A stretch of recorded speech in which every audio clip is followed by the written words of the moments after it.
farmers in animal production are struggling on how to grow enough pasture for their animals. This is because they lack enough land and unpredictable weather conditions. Farmers are also struggling to control parasites and diseases in their animals because buying acaricides and animal drugs is becoming more and more expensive. What if I told you there are things you can do to ensure your animals have enough feeds and you don't need to spend a lot of money when it comes to controlling parasites and diseases in your animals? In organic animal production, we majorly focus on two aspects. One, which is very important, is animal management practices, and the second one is proper utilization or management of your pasture. I will start with organic animal management practices. These include the following: how to select your breeds, how you construct appropriate houses for your animals, how to control parasites and diseases, how to feed your animals. You should always select breeds that can adapt to your environment or weather conditions. For example, Ankole cattle are resistant to tick-borne diseases. So, if you are rearing your cattle in a tick-infested area or a cattle corridor, going with the Ankole cattle will lower your cost of production when it comes to using inputs needed to control ticks in your animal unit. Always endeavor to control inbreeding in your animal units.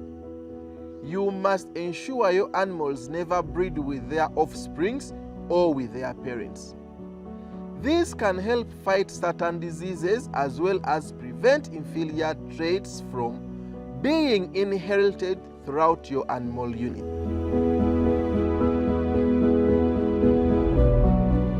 The house should have a water and sun-proof structure to protect your animals from harsh weather conditions. The floor should be slightly slanting for easy flow of animal urine from your housing unit. The house should be well aerated, and this will prevent certain respiratory diseases in your animals. The house should be cleaned regularly to prevent certain animal diseases like diarrhea from your herd. You may also provide the calves with beddings for extra comfort and preventing them from direct contact with the surface where they can easily pick parasites and diseases. Another aspect in animal management is tick and disease control. Hand picking.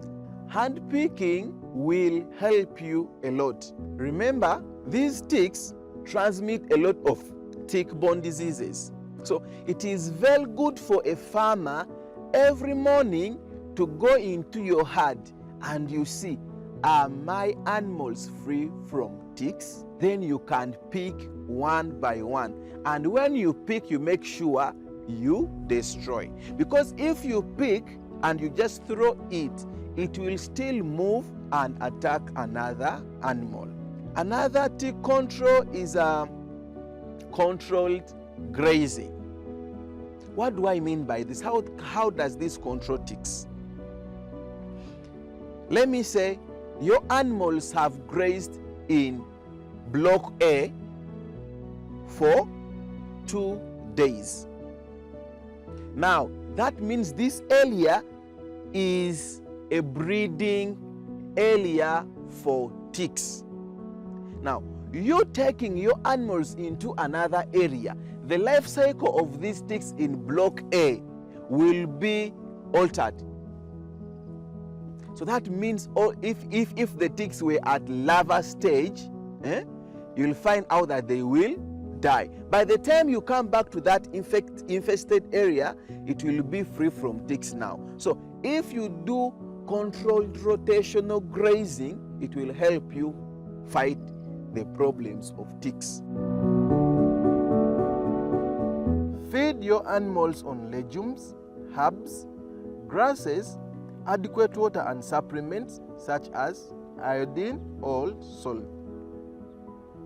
The supplements will strengthen the bone for your animals as well as induce their appetite.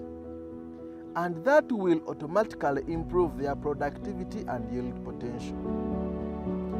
On the other hand, herbs will help boost the immunity of your animals, and these may include holy basil, aloe vera, neem tree leaves, among others.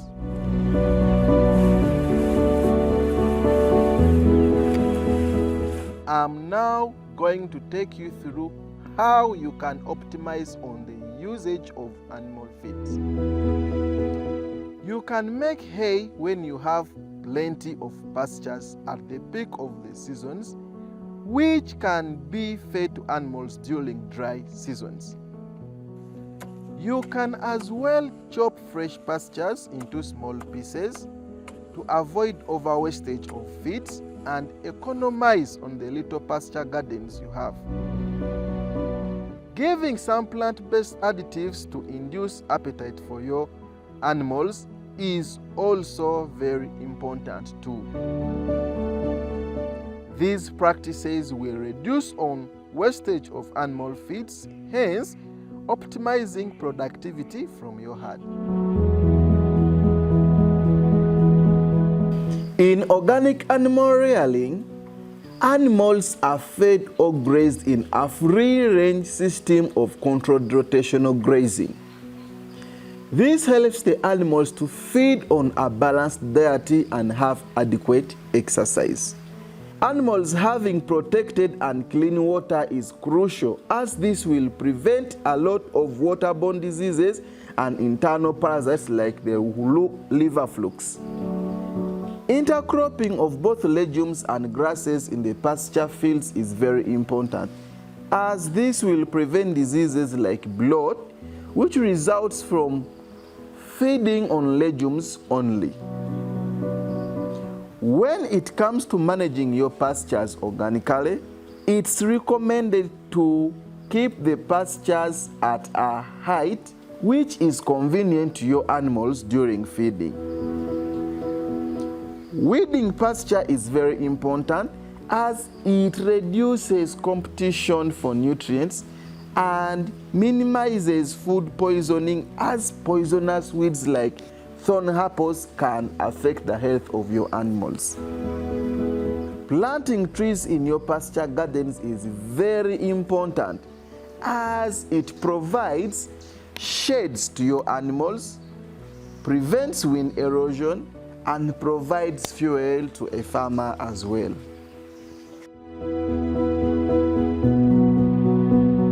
If you are practicing livestock farming and you would like to convert into organic livestock production, it is always very important to convert the whole farm into organic.